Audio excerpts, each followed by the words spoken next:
Welcome back to Contributors Corner. I'm your host, Lindsay Melchick, joined by my crafty co-host, Michael Sakuro from Spark Financial. And returning back with us to explore the crypto and blockchain sector further is Bundeep Singh Rangar from Finekia. Welcome back, Bundeep. We've got like a packed episode today, so welcome. Fantastic. Glad to be here from across the world in India at the moment in Amritsar. Michael, why don't you kick us off? What's the headlines in the crypto blockchain world today? Yeah, absolutely. Excited to be here as well. And the crypto blockchain world is moving ever so quickly, especially with all the news that's going on with the past episodes we've had and our rate updates talking about tariffs, investments, stocks.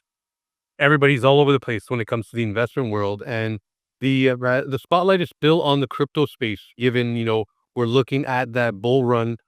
Trump came in, was a bit of a disruptor, so we're trying to understand where that bull run leads us. But now, as that bull run we think is dying out, we're looking at, again, traditional blockchain facilities to use to invest and understanding adapting the technology and how our investors can adapt to move forward into this blockchain space. So that's why we have these amazing conversations to really educate our viewers and our investors. Okay, so I see your headlines there, and I'm going to raise you a security incident that hit Dogecoin hard. So let's get into that, starting with Kraken's latest acquisition. Kraken, one of the biggest crypto exchanges, is making a major move outside of traditional crypto. They've acquired NinjaTrader, a retailer of futures. What's it called? No, it's a retail futures trading platform for $1.5 billion. So Bundeep, maybe you can break this down for that. What's Kraken trying to achieve here? Yeah, I mean, first of all, a disclaimer and a congratulations. My cousin's the co-head of Kraken, the co-CEO. So great move on his part, Arjun Sethi. Um, and I think where it's kind of indicating, or what it's indicating, is this real fusion between the non-crypto world, which we refer in crypto terms as the TradFi world, i.e. traditional finance, and the crypto or decentralized finance or DeFi world. If you look at the exchanges, they care about two things. One is volume, and another one is new users. And of course, the new users drive new volume. Until recently, a lot of that volume was from crypto users, and one exchange was trying to take it from the other. Now, the biggest growth is coming from non-crypto users. That's from retail investors who have not traditionally bought crypto, or an increasing amount of institutional adoption to crypto. So what Kraken has done really well is made that bridge more tenable and looked at retail access to stocks, bonds, commodities, futures, what have you, which are offered by non-crypto platforms, and say, hey, this digital asset world is a new asset class that's now going to be adopted by the traditional finance world. There's an increasing number of ETFs that are being approved this year. So aside from Bitcoin and Ethereum, Talk in Town is for Ripple, Solana, Sui, Polkadot, all going to be. And actually, recently, Trump's Truth Social also looking at an ETF. So if you look at all these crypto assets that are coming, not just on chain but online in terms of capital market terms, well, you want to reach the users, you want to reach the investors, you want to reach that retail base, and therefore this acquisition makes a lot of sense in terms of consolidating a portfolio of investment products that's catering to investment appetites across the board. And I would add to that, the two big headline items, Kraken's about number 10 in the exchange world. The number one exchange is Binance, and Binance, is a gorilla in the market. It kind of exceeds volume over the next several competitors. And they attracted the biggest investment to date in an exchange, i.e. $2 billion from an Abu Dhabi related AI and investment firm. So you've got the biggest acquisition, Kraken, making for $1.5 billion, and the biggest investment into the top exchange, Binance, for $2 billion, for the same kind of ultimate purpose, which is the base is broadening, the investor base is broadening, so getting greater reach and getting a portfolio of products gives you all the synergies of cross-selling, upselling that you would expect from a financial powerhouse that both these exchanges are vying to be. So this is really actually all about diversification then. So crypto exchanges are realizing they need to expand into other asset classes. So futures trading, it's bringing in a whole new set of users, particularly those who trade traditional assets, but may now be more open to crypto. Am I getting that right? Yeah, it's the digital gold, right? So Bitcoin is the alternative to gold. We've seen gold rally in the past several months, if not longer now, as a hedge against tariff wars, against inflation, against global uncertainty, and the close cousin of that is the digital version, which is Bitcoin, and then its various cousins in the form of other cryptocurrencies. So, the legitimization of crypto assets is here to stay. That's not a question mark anymore. Now it's just a question of who drives that adoption, who makes it faster. Mm-hmm. Absolutely. Mike, do you have anything to say here? Yeah, how do you find navigating, again, it's an international platform and your company is obviously international, but how do you find the regulations, how they affect the usage of the users? So as an example, I was a big user of Binance before as well until obviously Canada got kicked off the board. So how does Kraken and your platforms mitigate, the users or assist? Like, are you able to come into Canada as well, or do you find it still very segregated to certain markets? Yeah, I mean, to be just to as a point of clarity, we're not an exchange. We're more of an investment firm, and we have an ETP business. So we have exchange traded products, which are basically like exchange traded funds in Europe. So we bridge that world as well because we want to make digital assets and cryptocurrencies as available as a stock of Microsoft, and hence an exchange traded product is a security on a recognized conventional stock exchange, not a crypto stock exchange. And that's our play.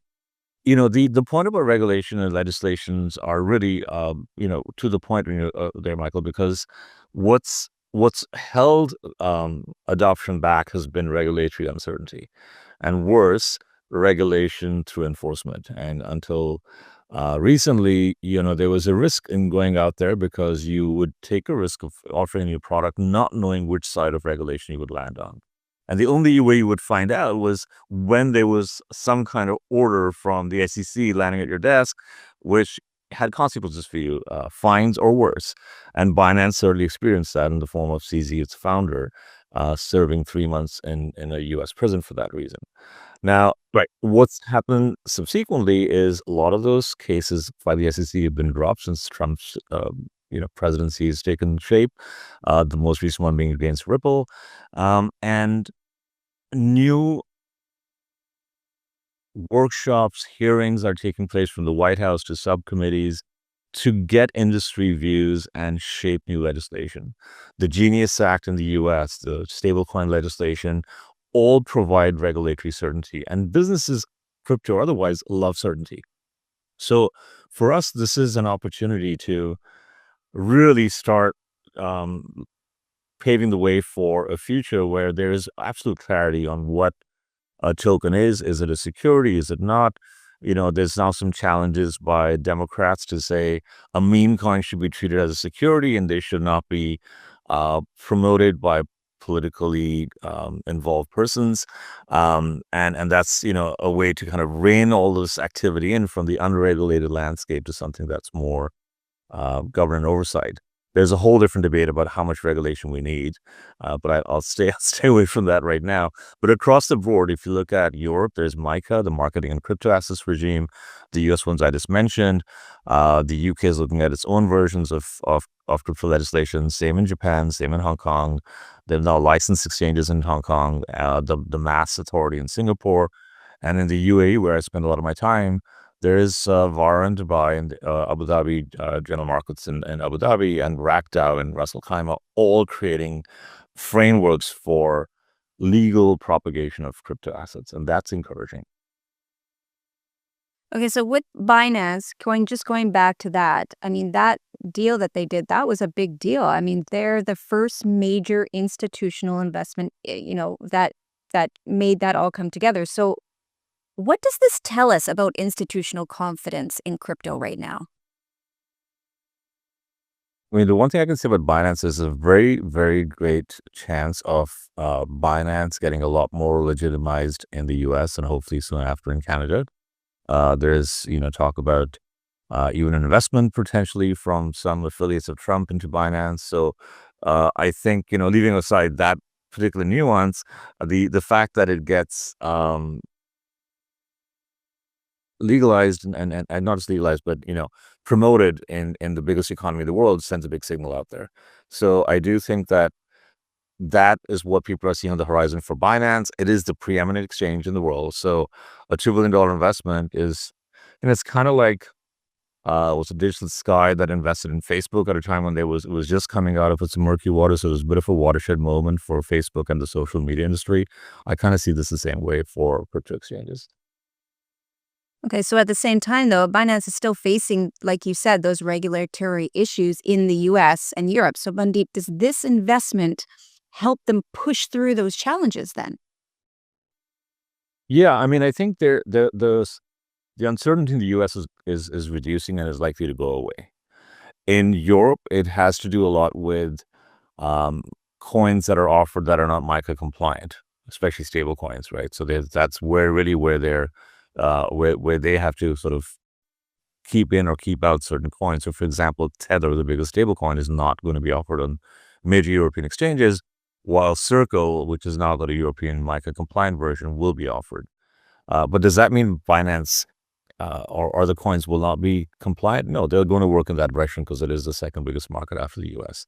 So I think that the investment is a precursor to what we're going to see as widespread legitimization, not just the US and hopefully Canada for Binance, but they've had some challenges in places like Nigeria, for example. And I think um, getting other parts of the world to effectively imitate the US and not being laggards or left behind as Trump takes, made in USA campaigns out there to make it the crypto homeland, including a strategic reserve, I think are things to watch out for. Michael, maybe you can chime in here. I mean, is there anything that you are wondering or are you exploring on your end with any of the investors? Well, what I've seen is, again, like many conversations we had, a lot of investors are weary about investing, directly on crypto exchanges, and I think that's where this adaptation is going to come a lot sooner with ETFs that we've already seen with Bitcoin, Ethereum, conversations about Ripple ETFs as well. And I just feel like that's going to, legitimize it more for the traditional investor that again doesn't want to venture too far off the beaten path of using their traditional investment strategists or straying away from their financial planners. So I think it's very interesting to see what is to come with the ETS or these also these investment firms that are offering this crypto investment. Because I think that is still only 15 or 20% of the world has actually purchased crypto. Where again, when I'm speaking to a lot of our investors, they are still very much on the fence because they're still following those traditional paths of how to invest in traditional stocks or exchange, whatever it may be. On the flip side too, we're still seeing, at least in Canada, we're still very far away from that adaptation. I know I'm hoping with a potential new party change, we move to more progressive approach. Just as an example, in the finance world, we're still very against crypto and real estate. Whereas I have some partners down in the US that were able to buy properties, put their down payment using cryptocurrency, whereas in Canada it's still a big no-no. It's a huge red flag, and it's still under the anti-money laundering acts. So I feel this institutional shift will assist with, adding more interest into purchasing crypto. Because again, anybody that's looking to invest and grow their asset portfolio want to use those assets to acquire other assets. Right now, unfortunately, in Canada, having that crypto portfolio is as worth $0 to the bank as it would be where, for example, in other countries like Abu Dhabi and in the United States, where they could use that asset backed by real estate or whatever it may be that they're purchasing. What are you seeing over in Abu Dhabi as well? Like, is there a huge percentage of people now using crypto to buy real estate, to buy groceries, to buy all those things, or is it still a bit of a new technique still? Yeah, look, I think trying to find analogies to cash usage are a bit misplaced because really what crypto is about, that's why I was a bit amused by Michael's comments where we're still trying to get uh, legal approval for buying things in crypto. That to me is like primitive. That's just so it's just not where the game is. The game is tokenizing. The game is creating fractional ownerships of things like real estate. So you, Lindsay, can buy a piece of Abu Dhabi real estate sitting on your laptop in Vancouver because you're buying a token that represents the underlying asset. That's the beauty of crypto. It's not about you wanting to buy an apartment in Vancouver using Bitcoin. That's using a current frame of mind which is skewed towards fiat currencies, and takes here some of the essence of what the whole crypto revolution is about, which is democratizing access to assets. And the big trend right now, the two big trends right now, and there's a correlation between the two. One is the tokenization of assets that are not crypto related. And in the crypto world, we refer to them as real world assets, or RWAs. And that trend is huge and growing. So we've seen in recent months, large firms like BlackRock and Hamilton Lane tokenize their funds. And what that does is, previously, if you couldn't get into a private credit fund because your entry price was $250,000 and you had to be a large financial institution to be part of it, well, now you could probably get in with $5,000 as a retail investor. And you don't have to be sitting in that same jurisdiction. You can look at a token offering from that particular issuer on a platform like Securitize or a Libra Capital out in Abu Dhabi, which are again backed by names like Nomura and Brevan Howard and further ventures. They make it possible for you to buy bite sizes of assets that were not available to you before from anywhere in the world. You could be sitting in the Philippines and buy into BlackRock's fund, right? And the same thing has happened with U.S. Treasuries, right? So treasuries until crypto came along with a preview of a few, and you had to have a brokerage account or a large financial institution behind you to go buy treasuries, and largely in the Western world. Now, you're going back to my Philippines trader on his desktop or her desktop is going to be able to buy T-bills that are tokenized. So now what would you rather have in your bank account, a US dollar bill or a US treasury? It's the same counterparty risk where it's the US government. The difference is you're getting yield on the treasury and you're not necessarily getting that on your US dollar. So you are now looking at a world where tokenization is one of the undisputed growth areas of crypto.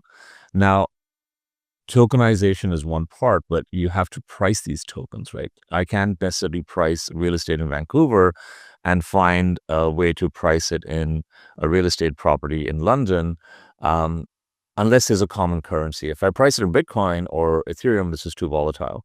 So the other big industry, which I think is one of the killer apps on blockchain, is that of stablecoins, right? Because the stablecoins are effectively price stable. That's what they're reference to stablecoins. And they're pegged to a fiat currency. Since the global currency of note right now is the US dollar, they're pegged to the US dollar.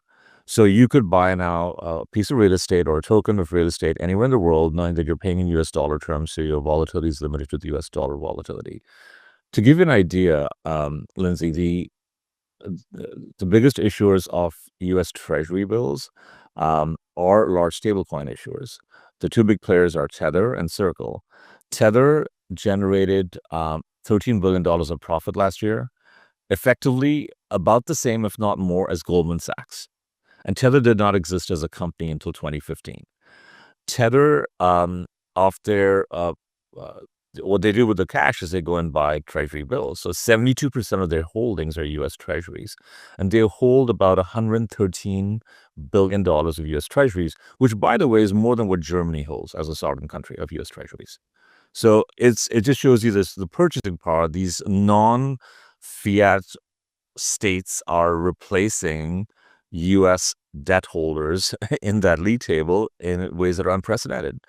And so, one of the things I'm looking at, and I actually went and have partnered with one of the co-founders of Tether to create a new stablecoin, which actually exploits this growth market in a manner that we think is very innovative. The co-founder is Reeve Collins. He was one of the three people who started Tether and then was the CEO when it started, 2015. And he tells some great stories back then because people didn't believe him. They were like, who's going to use this? This is like a stupid idea. He had struggled to even raise money. And now it's the most profitable company per employee in the world. So it just shows you, if you're going to stay away from this industry, you're doing it at your own peril. And the indicators are there for growth areas like tokenization, like stable coins. There's about 50 new startups we know of. We're not the only ones out there, but we think we've got something cool and innovative. We call it the Pi protocol. And I think that the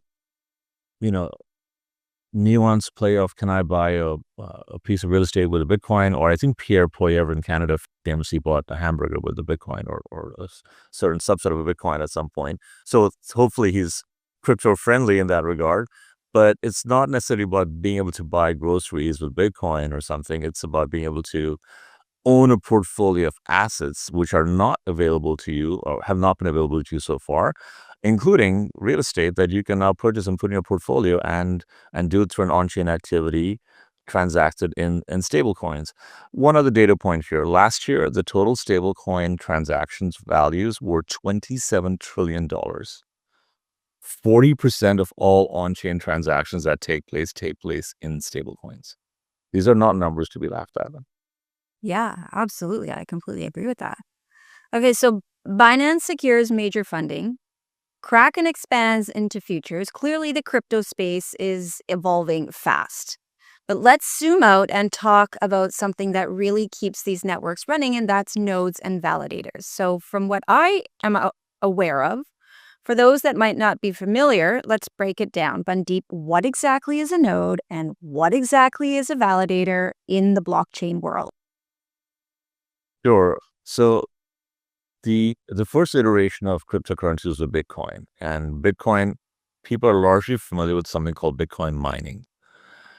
Bitcoin mining is saying, look, if I want to create a consensus mechanism where a transaction that occurs on the Bitcoin network is validated, then that activity is to be rewarded by participants who validate that transaction. And the reward is in the form of an incremental amount of Bitcoin issued to them. And that's effectively minting of a new 0.000 whatever percent of Bitcoin. And that's mining. You're mining something new. When proof of work protocols were replaced by proof of stake, and now 68% of tokens they use staking as a way for recording a transaction, the replacement of mining was with nodes. So your nodes are basically validating transactions that occur, and you're getting rewarded in a similar fashion. So your network grows with the more number of nodes, hence the referral to them as nodes. And the more nodes on the network, the healthier the network, arguably the bigger the network. And your participation in that network is through these nodes because you're validating transactions and getting rewarded for it. Okay. Michael, is that clear for you? Or were you just in the dark about that as I was before Bundeep explained this? Absolutely. I know surface level how the blockchain works and a little bit of the intricacies, but definitely and not as much when it comes to nodes. That's for sure. Okay, so nodes and validators are basically the backbone of blockchain security and decentralization. And we're seeing some big shifts in who controls them. So we talked about Coinbase, for example. They've now become the largest Ethereum node operator. And I believe this is correct. I mean, they're controlling over 11% of staked ETH. That's about $6.8 billion worth. So some people worry that this level of concentration could undermine decentralization. What do you think about that? Yeah, this is one of the ironies of crypto, right? So, we were talking about stable coins before, and it's still dominated by two companies, right? It's Tether and Circle. And when we are talking about Tether making enormous amounts of profit, it's because it's acting sort of in a centralized fashion. So it is an irony, but it was great for its time, and it'll be innovated by something else. And similarly, when you look at Binance or other exchanges, in crypto, you have two ways of holding your assets. You can either hold them on chain or off chain. So I can keep my coins, I can put them in a hard wallet and take it off chain, and that becomes basically like cold wallet. It's cold, it's not hot, it's not on the network. It's very safe because then it's sort of arguably hack proof because you've taken it off the grid and you put it in your ledger, or you've written it on a paper and put it in your safe and behind your wall painting, and nobody can do anything with it. But That's where it was. that's exactly there we go. Um, But if you want to make use of it, then you're effectively taking it on chain and then you're staking it, which will be like, I'm going to put my coins on this network. I'll lock it in for a period of time. And that's like saying, I'm going to put my cash there, and you put it in a bank and the bank uses it for lending or, or liquidity provisioning.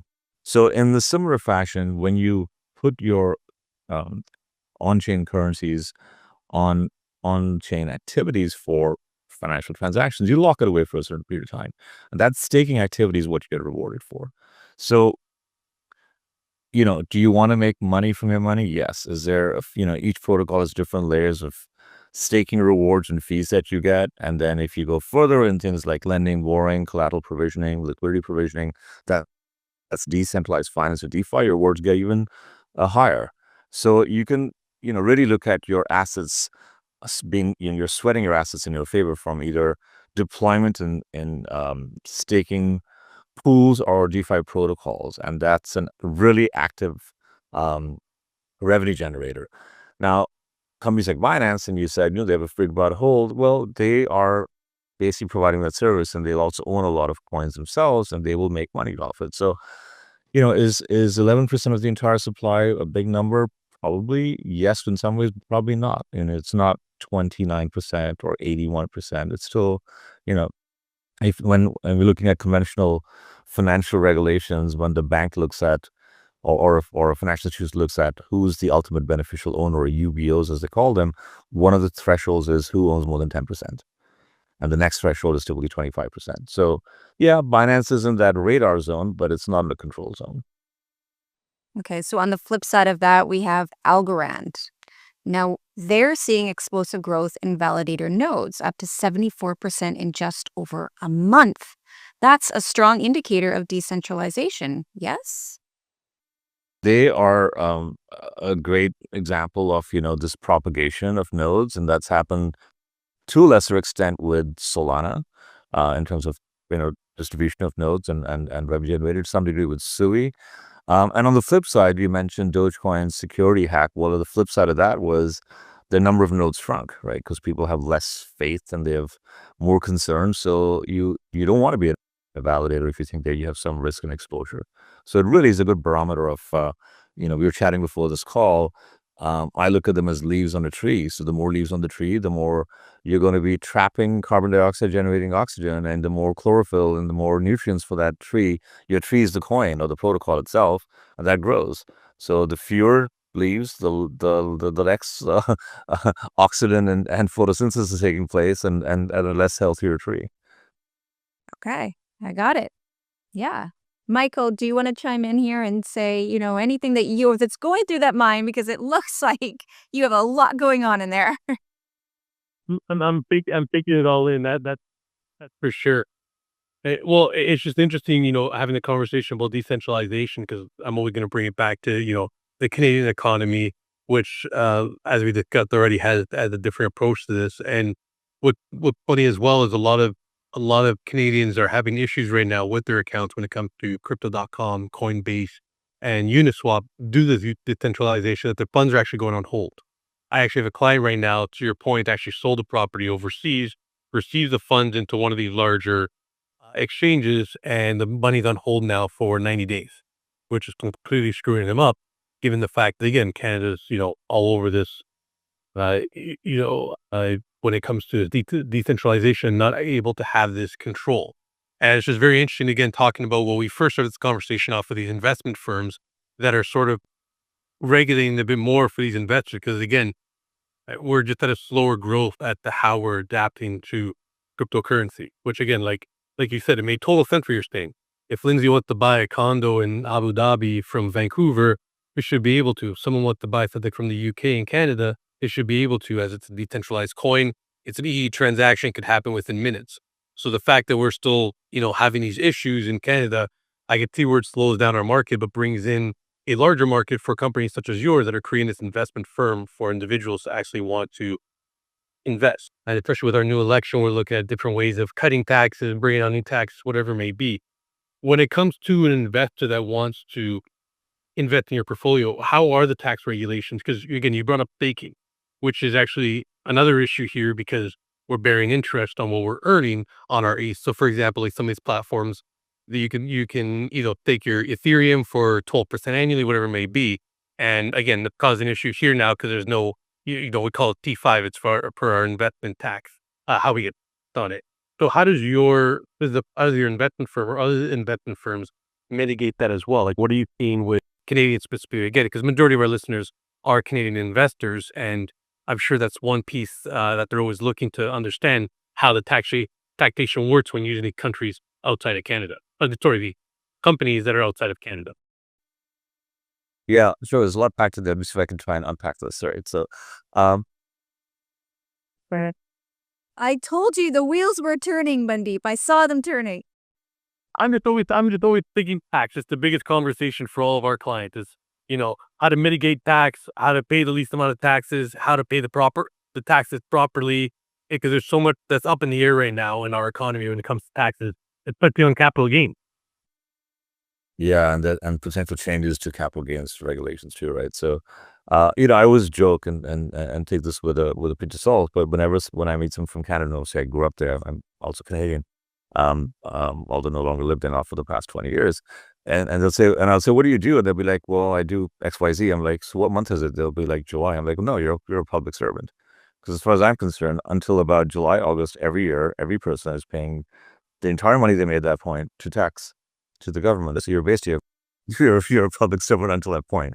And at some point you get liberated from it. And is that July or is that November? Depends on what you do in your tax bracket. But I think it's and this is, one reason why we're getting weighed by this cost of living crisis, because you have less money going to your wallet.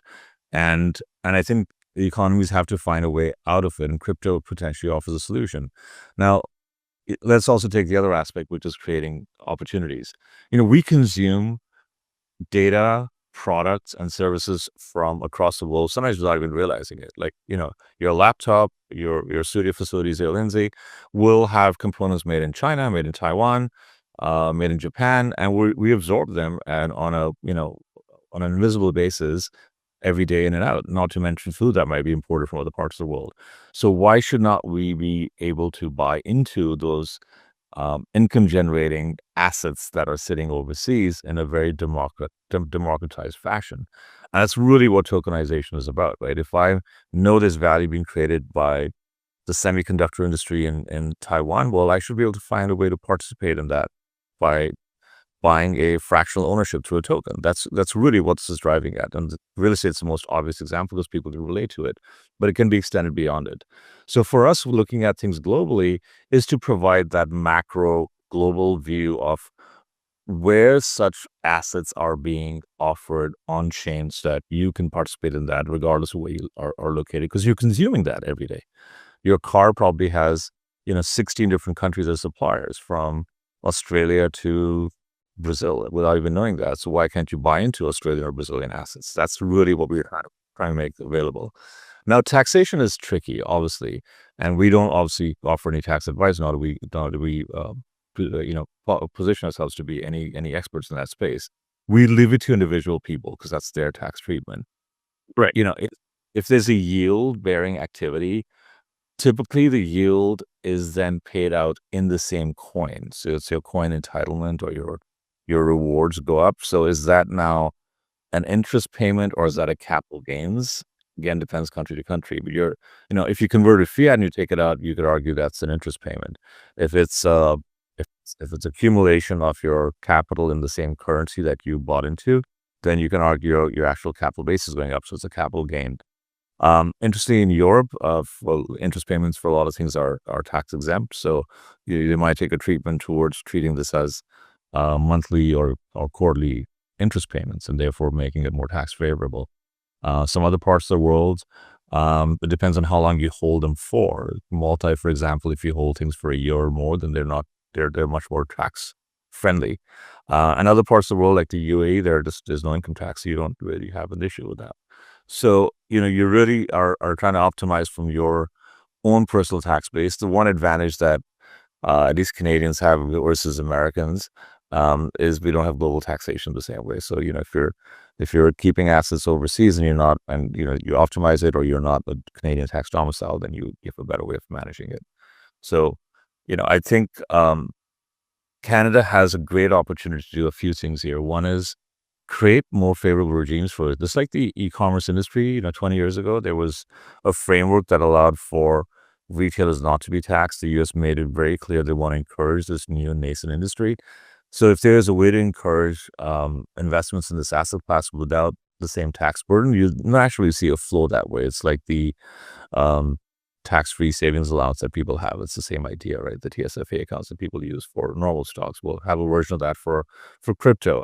And beyond that, as Canada at a more macro level is looking to attract capital investment for its incredible energy resources, right? Like we are the fourth largest producer of oil in the world. Most people don't even know about it, right? And most of it's exported to the US at discounted prices in largely speaking crude oil fashion. So you're basically exporting the lowest point in that totem pole when it comes to value creation on that oil. And that's worked for a number of reasons pretty well, but you've also given up a lot of the upside in terms of refinement and higher value products that you could get as a consequence of refining oil and selling that not just to one big market, which is great, but it also creates a single point of dependency, which is not being exploited in all these trade wars and threats of making, the 51st state, et cetera, et cetera. Um, by diversifying your customer base, and that's 101 for business. You don't want to have a single point of dependency. So, going back to tokenization, if Canada presented a case that said, look, we've got this vast amount of oil reserves from Alberta and elsewhere. We think there's an infrastructure bill to be done here for refinements, for refining, and for pipelines to ship these. And we're looking at global markets that we can tap into from port facilities in Vancouver or Montreal, and we expect to go to Far East and Africa to these ports. That's a huge capital investment. There's absolutely no reason why you can't attract large-scale investments into that globally through tokenization. When Abu Dhabi is investing into Binance, they're already attuned is going. If there's money in the Middle East that's going to go towards, they're friendly towards tokenization, they're friendly towards infrastructure. The Middle East spends a lot of money on that, and they're friendly towards energy for obvious reasons. So I do believe that Canada has a great opportunity to look at crypto and tokenization, not from a point of fear or control. Unfortunately, we have this oligopoly of a banking network in Canada, and I think that stifles innovation because there's 5 banks that control the banking system. They also, guess what they control? The stock exchanges. Guess what that means? They also control the stockbrokers. So that entire money supply is something that they want to keep their hold on. And things you said, holding money when there was, from a sale of crypto or transactions that resulted in someone getting funds being, unduly questioned, not to mention just the severity of account opening, which is just, not normal, just making it extremely difficult. So everything they could do to dissuade people from buying into crypto, selling crypto, adopting crypto, which was largely politically motivated.